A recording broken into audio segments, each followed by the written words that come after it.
Hello students, welcome to core classes. Student, आज हम इस वीडियो में पढ़ने जा रहे हैं BCHCT 133। इसकी हमने यूनिट 1 कंप्लीट कर ली थी, तो आज हम स्टार्ट करेंगे नेक्स्ट यूनिट नंबर 2, जिसका नाम है the first law of thermodynamics. Last unit में हमने जीरोथ लॉ स्टडी किया था, इसमें हम फर्स्ट लॉ के साथ स्टार्ट करेंगे। फर्स्ट लॉ के स्टार्ट करने से पहले कुछ टर्म्स हम समझ लेते हैं। हमने ये पढ़ा हुआ है कि किसी भी सिस्टम में, सिस्टम पता है आपको क्या होता है, कि जिस पे हम ऑब्जर्व, जिस टॉपिक पे हम, जिस कंडीशन पे हम ऑब्जर्व कर रहे हैं वो हमारा सिस्टम हो जाता है। बाकी सारा पार्ट जो होता है वो यूनिवर्स हो रहता है। तो जो सिस्टम है, अगर work done on the system या फिर work done by the system, या तो सिस्टम के ऊपर वर्क किया गया हो या सिस्टम ने खुद वर्क किया हो या सिस्टम के द्वारा वर्क किया गया हो, तो होता क्या है, उसके रिजल्ट में क्या आता है कि कुछ टर्म्स में चेंजेस आते हैं। उस सिस्टम में अंदर होने वाले कुछ प्रोसेसेस में, फिनोमिना में चेंजेस आते हैं। वो चेंजेस क्या होते हैं, जैसे कि हम पढ़ें कि इंटरनल एनर्जी। सबसे पहले तो इंटरनल एनर्जी में चेंज आता है। इंटरनल एनर्जी में चेंज क्या आता है और कैसे आता है, उसको पढ़ने से पहले हम ये समझ लें कि इंटरनल एनर्जी होता क्या है। ये सिर्फ आपके समझने के लिए है। इंटरनल एनर्जी अगर हम देखें कि थर्मोडायनामिक्स में अगर हम इंटरनल एनर्जी पढ़ते हैं तो ये क्या होता है, it is the energy contained in the system. किसी भी सिस्टम में अगर हम सपोज करें कि किसी सिस्टम में मॉलिक्यूल्स, गैस फिल की हुई है, तो उस गैस में गैशियस मॉलिक्यूल्स होंगे। उन मॉलिक्यूल्स जो होंगे वो डिफरेंट, जो गैशियस पार्टिकल्स, जो कि गैशियस मॉलिक्यूल्स होंगे, वो एनर्जी एसोसिएट करेंगे। उस पर्टिकुलर एनर्जी जो होगी वो सिस्टम के इंटरनल पार्ट में है, तो इसलिए इसका नाम पड़ जाता है इंटरनल एनर्जी। और अगर हम इसको दूसरे शब्दों में कहें तो जो internal energy, it is the energy associated with random disordered motion of molecules. और ये तो हमें पता है कि गैसियस मॉलिक्यूल जो, अगर उस पर कोई भी वर्क अप्लाई नहीं किया जाता तो उस टाइम उनके जो पार्टिकल्स होंगे वो रैंडमली मोशन करते हैं और उनका जो वो डिसऑर्डर्ड मोशन होता है। एग्जाम्पल में अगर हम देखें तो हमें जो इंटरनल एनर्जी है वो एक पर्टिकुलर टॉपिक नहीं है, एक पर्टिकुलर एनर्जी नहीं है, उसमें बहुत सारी एनर्जीज एसोसिएटेड रहती हैं। जैसे कि केमिकल एनर्जी की बात करें, ट्रांसलेशनल एनर्जी, वाइब्रेशन एनर्जी की बात करें, न्यूक्लियर एनर्जी की बात करें, बहुत सारी टाइप्स ऐसी होती हैं जो इंटरनल एनर्जी का पार्ट होती हैं। लेकिन अगर हम बात करें, ऐसा नहीं होता है कि किसी भी सिस्टम में ये सारी तरह की एनर्जी पाई जाती हो। किसी सिस्टम में एक पर्टिकुलर एनर्जी नहीं होती है जो कि दूसरे सिस्टम में होती है। जैसे कि अगर हम बात करें कि a system containing certain amount of monoatomic gas, अगर कोई गैस मोनोटॉमिक है तो वहां पे वाइब्रेशन एनर्जी आपको नहीं मिलेगी।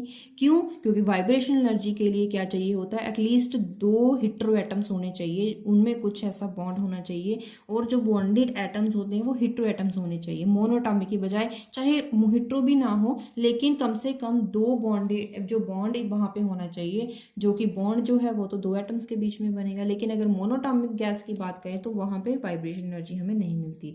और कहने का मतलब ये है कि ऐसा नहीं है कि सिर्फ इंटरनल एनर्जी, सभी सिस्टम में सारी तरह की एनर्जी पाई जाती हो। तो अब हमने समझा कि इंटरनल एनर्जी होता क्या है। हम बात कर रहे थे कि इंटरनल एनर्जी में चेंज कैसे आता है और कितना आता है। ये हमारा जो टॉपिक है यहाँ से स्टार्ट होता है। तो चेंज इन इंटरनल एनर्जी, अगर हमें पता है कि उसको डिनोट करते हैं चेंज जो है इसको डेल्टा के साथ, और इंटरनल एनर्जी को हम यू के साथ डिनोट करते हैं। ये भी मैथमेटिकल प्रॉपर्टी है, इसको मेजर किया जा सकता है। और जो जैसे कि अगर सिस्टम है, सिस्टम में कुछ ना कुछ चेंज आया है, वो चेंज क्या होगा, it is the difference between its initial and the final state.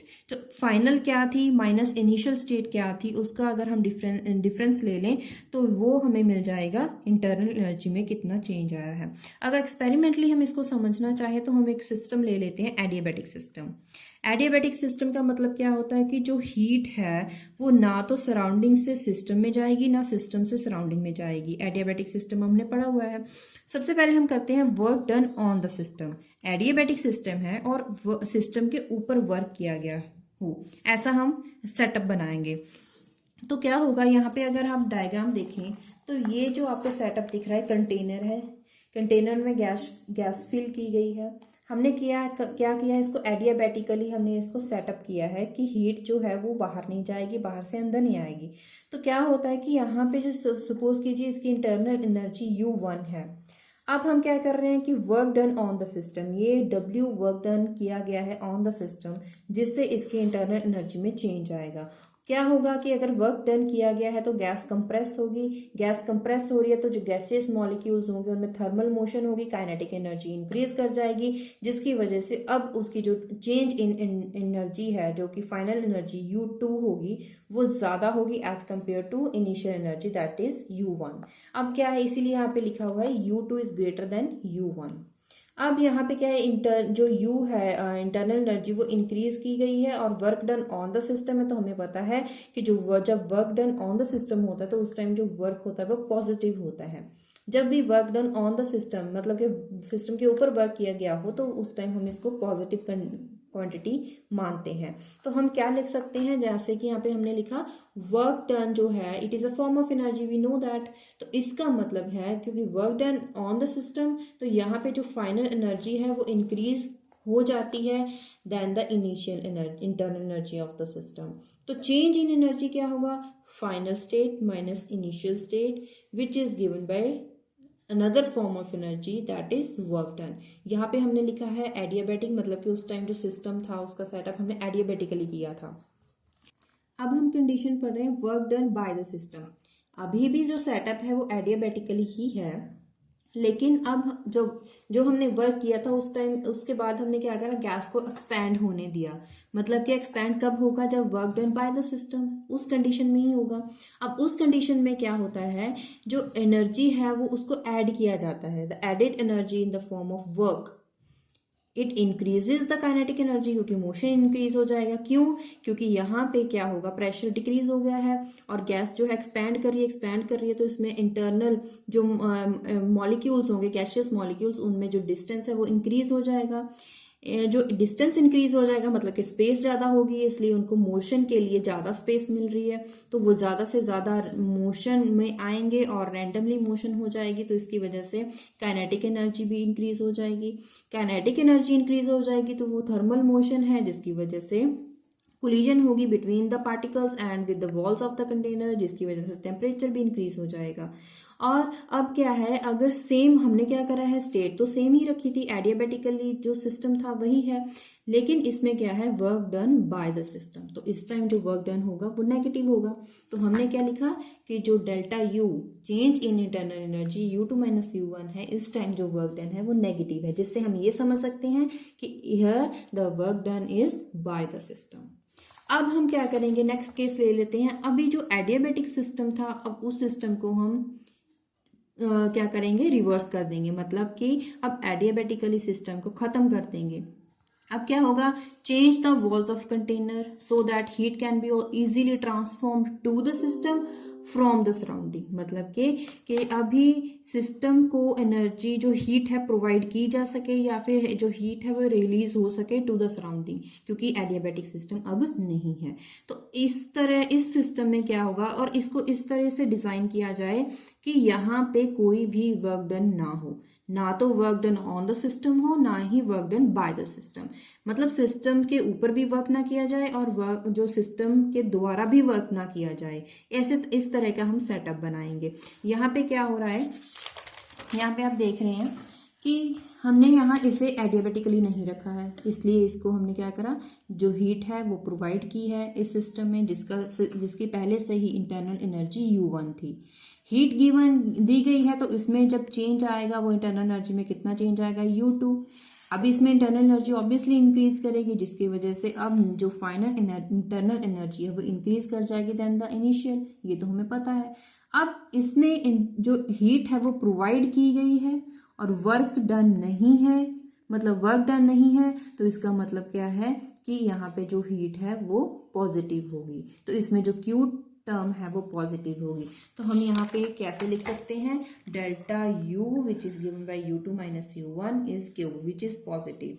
यहाँ पे हम लिख रहे हैं क्योंकि यहाँ पे कोई वर्क डन नहीं है, इसका मतलब W यहाँ पे 0 है, इसलिए हमने उस टर्म को 0 रखा है। अब हम नेक्स्ट कर लेते हैं, इसमें क्या होगा, अब इस सिस्टम में जो एनर्जी जो हीट है वो रिलीज होगी, जो हीट रिलीज होगी टू द सराउंडिंग, उसी कंडीशंस में अभी भी एडियाबैटिक कंडीशन नहीं है तो यहाँ पे क्या होगा, क्योंकि हीट ट्रांसफर हो गई है टू द सराउंडिंग, इस टाइम चेंज क्या आएगा इंटरनल एनर्जी में, क्योंकि यहाँ पे इंटरनल एनर्जी वो डिक्रीज कर जाएगी ऑब्वियसली, क्योंकि जितना पार्ट था उस एनर्जी का वो इन the form of heat release हो रहा है, यहाँ पे रिलीज हो रहा है तो यहाँ पे ऑब्वियसली इंटरनल एनर्जी डिक्रीज हो जाएगी, तो U2 is less then U1। तो यहाँ पे हम क्या लिखेंगे, यहाँ पे U1 माइनस U2 लिखने के बजाय हम क्या लिखें, क्योंकि ये जो टर्म है ये नेगेटिव है, तो यहाँ पे U2 माइनस U1 जो चेंज इन एनर्जी है वो नेगेटिव में लिखेंगे, तो यहाँ पे क्या है माइनस Q, यहाँ पे भी वर्क डन नहीं है क्योंकि ये तो पहले ही हमने कंडीशन सपोज की थी। अब हम क्या करेंगे, allow transfer of certain amount of heat to the system and also perform some work, क्योंकि पहले जो सिस्टम जो हमने सपोज किया था उसमें हमने क्या करा था, उस एक्सपेरिमेंट में हमने वर्क डन 0 रखा था, लेकिन यहाँ पे क्या करेंगे, जो हीट है वो भी सप्लाई करेंगे और उसके साथ साथ वर्क डन भी किया जाएगा, एडियाबेटिकली किया जाएगा। तो एक्चुअली क्या होगा कि जो यहाँ पे वर्क डन किया गया और हीट भी सप्लाई की गई है, तो यहाँ पे जो अभी चेंज इन एनर्जी है वो तो ज़्यादा हो जाएगी, क्योंकि यहाँ पे एनर्जी हमें और भी मिल रही है इन द फॉर्म ऑफ हीट, तो यहाँ पे U डैश नई जो एनर्जी है वो इंक्रीज कर जाएगी देन द फॉर्मर एनर्जी। तो उसके बाद अगर यहाँ पे वर्क डन है, हीट भी चेंज कर रही है, हीट अगर सप्लाई की गई है तो यहाँ पे क्या जाएगा U2 कंडीशन, मतलब सबसे पहले ये इनिशियल कंडीशन है जहाँ पे सिर्फ वर्क डन किया गया, तो उसमें जो एनर्जी चेंज आई U डैश जो कि ग्रेटर है देन U1, उसके बाद हीट सप्लाई की गई जिसके बाद एनर्जी और भी चेंज हो गई, वो हो गई चेंज इनटू द U2, और U2 जो फर्स्ट यहाँ पे फर्स्ट जो सेकंड केस में जो एनर्जी है उससे भी ज़्यादा हो जाएगी। तो इस टाइम हम क्या लिख सकते हैं, क्योंकि work done on the system है तो W तो प्लस में ही होगा, पॉजिटिव ही होगा, तो क्या आ जाएगा Q भी अप्लाई किया गया, हीट भी अप्लाई की गई है टू द सिस्टम, तो यहाँ पे delta U is given bye Q plus W। तो हमने यहाँ पे क्या पढ़ा है कि एनर्जी में अगर हम चाहे तो सिस्टम एडियाबेटिकली रखें, या फिर एडियाबेटिकल कंडीशन में चाहे work done by the system चाहे work done on the system है, इंटरनल एनर्जी में चेंज आता ही आता है, और कितना आता है ये हमने डिस्कस किया। उसके बाद हमने एडियाबेटिक कंडीशन हटा दी और वर्क डन भी नहीं हो रहा है, सिर्फ इंटरनल एनर्जी में तब भी चेंज आ रहा है। उसके बाद हमने थर्ड केस लिया जिसमें हमने इस केस में एनर्जी भी प्रोवाइड हीट भी प्रोवाइड करी और वर्क डन भी किया गया, फिर भी इंटरनल एनर्जी में चेंज आया, मतलब तीनों केसेस में चाहे एक टर्म है बाकी दो टर्म नहीं है तब भी इंटरनल एनर्जी, मतलब तीनों केसेस में इंटरनल एनर्जी में चेंज ऑब्जर्व किया गया है। तो ये हमने पढ़ा कि जब भी फर्स्ट लॉ हम देख रहे हैं, फर्स्ट लॉ को डिस्कस करने से पहले किस टर्म में चेंज आया वो हमने पढ़ा, इंटरनल एनर्जी में कितना चेंज आया। Next is state and path function. As name indicate, state function का मतलब है वो टर्म जो सिर्फ स्टेट पे डिपेंड करती है। अ state function is a property of the system that depends only the current state. उस टाइम पे कितनी जो स्टेट है वो कैसी है किसी भी सिस्टम के लिए, and independent on the path the state is achieved. किस पाथ के थ्रू वो सिस्टम अचीव कर रहा है स्टेट को वो उस पर डिपेंड नहीं करता। सपोज कीजिए पहले जो स्टेट थी वो S1 थी, उसके बाद जो स्टेट है वो U2 है, सॉरी S2 है, कुछ चेंजेस करने के बाद, तो जो स्टेट फंक्शन होगा वो सिर्फ S1 और S2 पे डिपेंड करेगा। S1 S2 तक पहुंचने के लिए किस पाथ के थ्रू गया, कौन से उसमें चेंजेस है उस पर डिपेंड नहीं करेगा। For example density, internal energy, enthalpy, entropy, ये स्टेट फंक्शंस हैं। पाथ फंक्शंस की बात करें, एज नेम इंडिकेट, पाथ पे डिपेंड करेंगे कि S1 से S2 में जो चेंज आया है वो किस किस जो टर्म्स में चेंज आने के बाद S2 कंडीशन पे अचीव किया गया है। For example heat and work, these are the path function, but internal energy is the state function. अब स्टेट फंक्शन और पाथ फंक्शन के लिए हम अगर डिफरेंस एक्सपेरिमेंटली फाइंड करना चाहें तो वो कैसे करेंगे। अब हम एक थर्मोडायनामिक सिस्टम ले लेते हैं जिसमें उस सिस्टम की स्टेट इनिशियल स्टेट है जिसको हम बोलेंगे स्टेट 1, और उसकी इंटरनल एनर्जी भी होगी जिसको हम लिखेंगे U1। अब हम क्या करेंगे, जो हीट है वो अप्लाई करेंगे उस सिस्टम को, ताकि वो एक नए सिस्टम में उसमें कुछ चेंजेस आए और वो अगले स्टेट में पहुंच सके। सपोज कीजिए वो स्टेट क्या हो जाएगी, स्टेट नंबर 2। अब जो स्टेट 2 होगी with internal energy U2 by doing work on the system. अब ऑब्जर्वेशन देखते हैं क्या ऑब्जर्वेशन आई है। अब केस 1 की बात करते हैं। यहाँ पे आप यहाँ पे ग्राफ में देखिए, जो ग्राफ आप देखेंगे उस तरह से मैं आपको समझाऊंगी। अब क्या है, ये जो आप देख रहे हैं चेंजेस क्या आएंगे कि अगर स्टेट 1 से स्टेट 2 में चेंज जब आएगा वो कैसे आया, अगर यहाँ पे Q में मतलब कि हीट सप्लाई की गई हो to the system, but work done यहाँ पे नहीं है, तो यहाँ पे स्टेट 1 है जो स्टेट 1 से स्टेट 2 पे पहुंचे। यहाँ पे सिर्फ स्टेट 1 और स्टेट 2 पे जो है डिपेंड करेगा। और अगर एक और केस ले लेते हैं जिसमें वर्क डन किया गया हो लेकिन हीट सप्लाई नहीं की गई हो, उस स्टेट को सपोज कीजिए, ये पाथ जो है यहाँ पे हम उस केस को केस नंबर 2 बोल देते हैं, जिसमें स्टेट 1 में क्या करा था, हमने सिर्फ वर्क डन किया गया था, वो वर्क डन अप्लाई किया था, work done on the system था, इसलिए वो W जो पॉजिटिव रहेगा। तो यहाँ पे देखिए ये जो आपको दिखाया गया है वो है change in the state from 1 to 2 by work done on the system. अब केस 3 ले लेते हैं जिसमें हम क्या करेंगे, start with the same system, state 1 के साथ स्टार्ट करेंगे। अब जो है यहाँ पे एनर्जी, सबसे पहले तो हम सप्लाई करेंगे हीट। अब जो हीट सप्लाई करेंगे वो जो हीट हमने फर्स्ट केस में अप्लाई करी थी उससे भी ज्यादा, उससे कम रहेगी। पहले जो एनर्जी सप्लाई की गई थी उससे थोड़ी कम हम हीट सप्लाई करेंगे, तो उस हीट सप्लाई करने की वजह से कुछ चेंजेस आएगा। सपोज कीजिए वो जो स्टेट है वो स्टेट 1 डैश है, उसके बाद उस पर वर्क डन भी कर देते हैं, तो यहाँ पे अब फाइनल स्टेट वर्क डन भी है और हीट भी है, दोनों को सप्लाई किया, जिसकी वजह से उसकी जो स्टेट है वो 2 स्टेट पहुंच गई। अब क्या करेंगे, अब एक और केस ले लेते हैं जिसमें सबसे पहले हम हीट सप्लाई करने के बजाय वर्क सप्लाई कर देते हैं। ये जो वर्क डन रहेगा वो पहले वाले वर्क डन W डैश जो W है उससे कम रहेगा।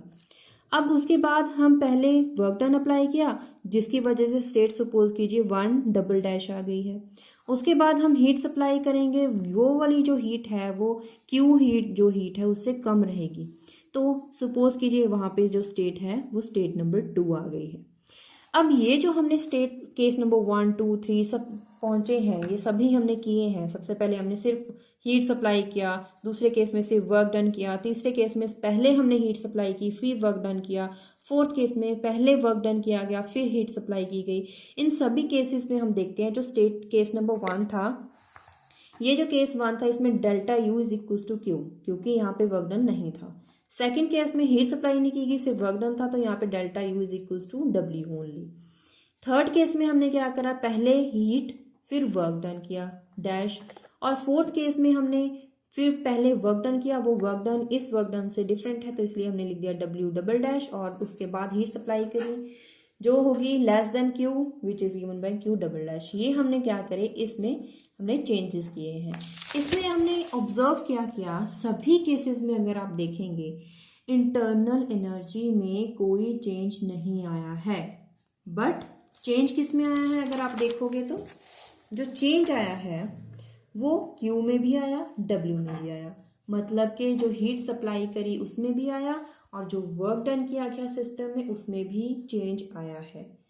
और इसमें जो U टर्म थी, जो इंटरनल एनर्जी थी, वो सिर्फ स्टेट 1 में ऑब्जर्व की गई और स्टेट 2 में ऑब्जर्व की गई। State 1 dash state 1 double dash इसमें उसका कोई लेना देना नहीं था। इससे हमें ये रिजल्ट मिलता है कि जो इंटरनल एनर्जी है it is a state function and it depends only on the initial and the final condition, but the work done as well as heat supplied which is in term of Q, it is a path function and it also, and these both functions depends upon the path in which the system had achieved to the state 2। तो इसके साथ हमने इसको experimentally भी observe कर लिया है। अब हम जो टॉपिक का नाम है, जो चैप्टर का नाम है, उस पे आते हैं। First law of thermodynamics. ये क्या कहता है, statement is energy can neither be created nor be destroyed. Energy को ना तो अब बना सकते हैं ना ही डिस्ट्रॉय कर सकते हैं, इसको बस एक फॉर्म में से दूसरी फॉर्म में चेंज कर सकते हैं। मैथमेटिकली अब हम इस पे आते हैं। मैथमेटिकली अगर हम इसको प्रूव करना चाहें तो हम इसमें कुछ केसेस लेंगे। अगर मैथमेटिकली हम इसको कैसे डिफाइन कर सकते हैं कि जो क्योंकि एनर्जी जो है उसमें चेंज कर सकते हैं, लेकिन जो it is neither be created nor be destroyed. इसका मतलब delta U of system which is isolated it is given bye 0। Change in internal energy is 0। Internal energy में कोई चेंज नहीं आता है। केस 1 ले लेते हैं। सबसे पहले इस केस में क्या करेंगे, एक सिस्टम ले लेते हैं जिसको हम हीट Q सप्लाई करेंगे। क्योंकि सप्लाई की गई है तो यहाँ पे जो Q रहेगी वो पॉजिटिव वैल्यू रहेगी इसकी। अब इस सिस्टम में हमने जो हीट सप्लाई की गई है जिसके पहले से ही इंटरनल एनर्जी U1 है। अब इस केस में होगा क्या, इंटरनल एनर्जी में चेंज आएगा जो कि इंक्रीज हो जाएगी। कितनी हो जाएगी, U1 सपोज कीजिए। अब जो चेंज है, अब नई एनर्जी जो इंक्रीज हुई है वो है U डैश। अब U dash is greater than U1।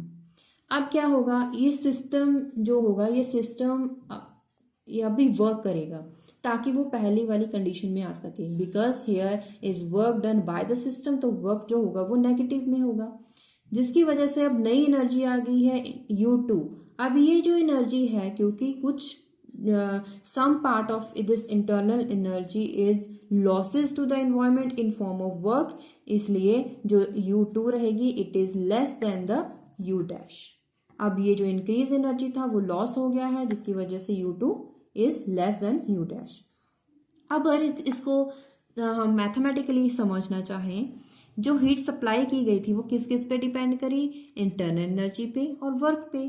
जो इंटरनल एनर्जी थी U2 माइनस U1 जो था, मतलब कि change energy delta U and work done by the system which is negative, तो हम इसको क्या लिखेंगे, delta U plus negative value of work done.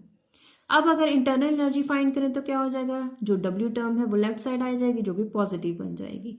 अभी जो हमने लास्ट केस में समझा था उसमें भी हमने ये कंडीशन देखी थी जिसमें कि delta U is equal to Q plus W था। ये हमने पहले से ही किया था फ्रॉम इक्वेशन नंबर 1 जिसको हमने माना था।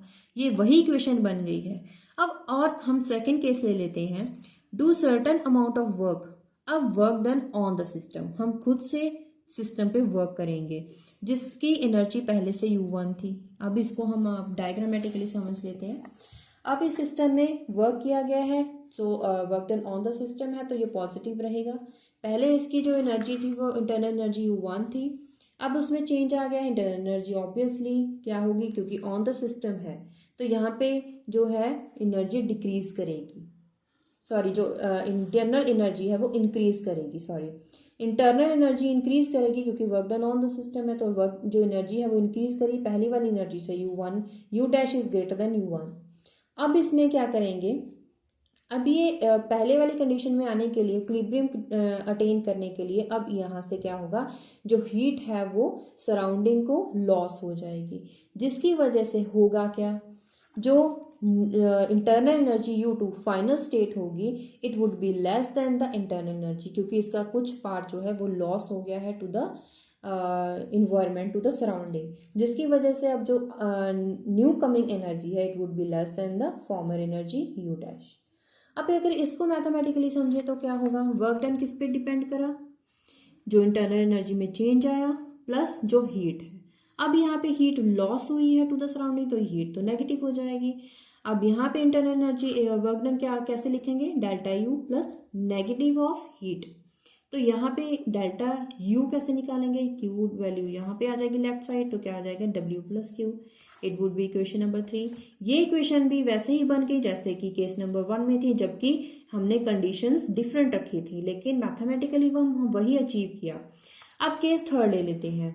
अब इस केस में work done on the system तो होगा ही विच इज पॉजिटिव, लेकिन जिसकी पहले से ही एनर्जी क्या थी, U1।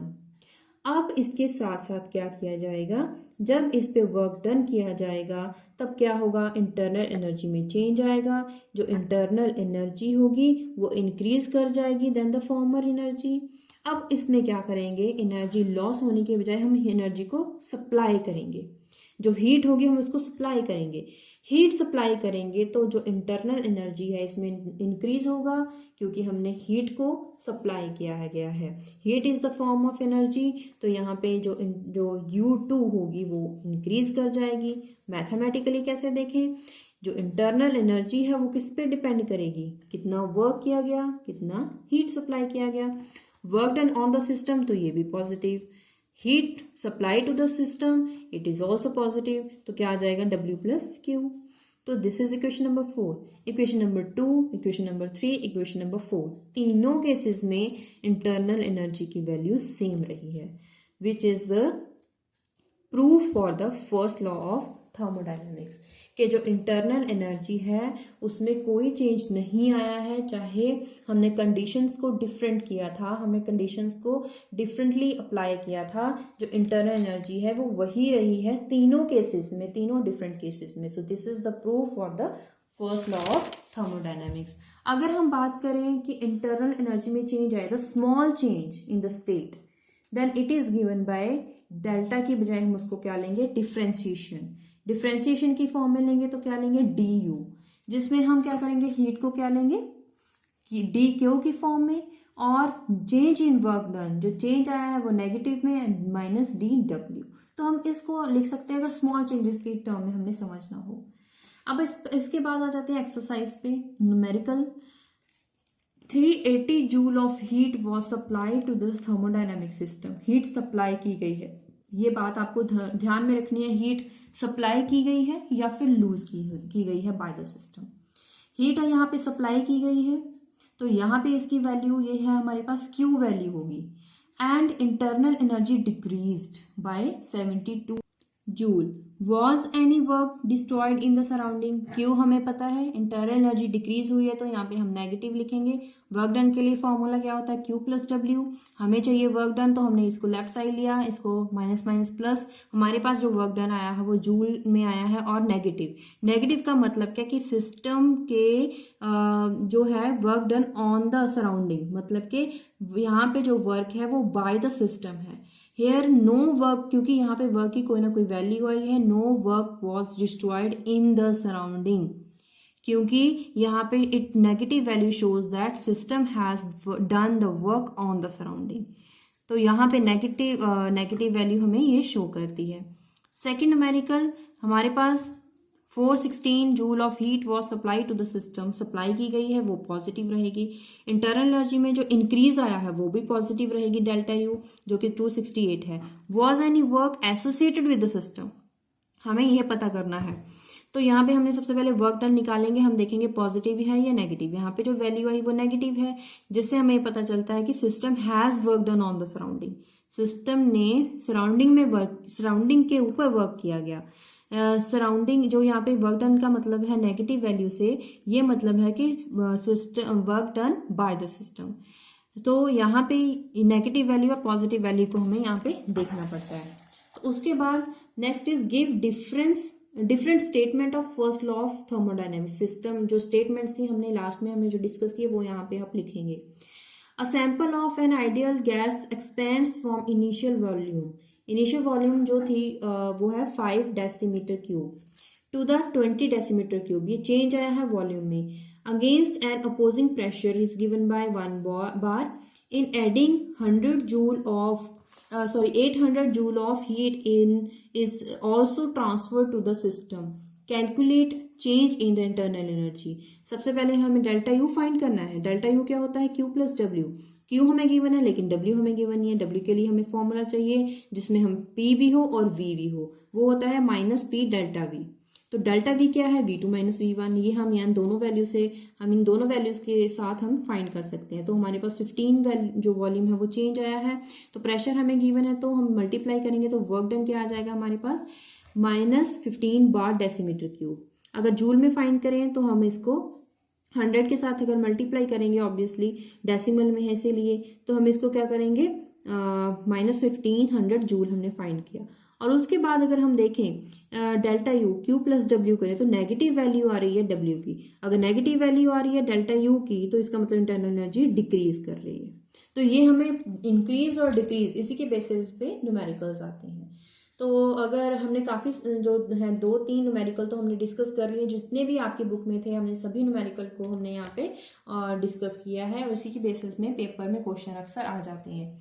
तो अगर आपको इस वीडियो में फिर भी कोई डाउट रहता है तो आप कमेंट बॉक्स में पूछ सकते हैं, और अगर आप फर्स्ट टाइम वीडियो देख रहे हैं तो प्लीज़ इस चैनल को सब्सक्राइब करें, वीडियो को लाइक करें और अपने क्लासमेट्स के साथ शेयर करें। Keep watching this channel. Thank you.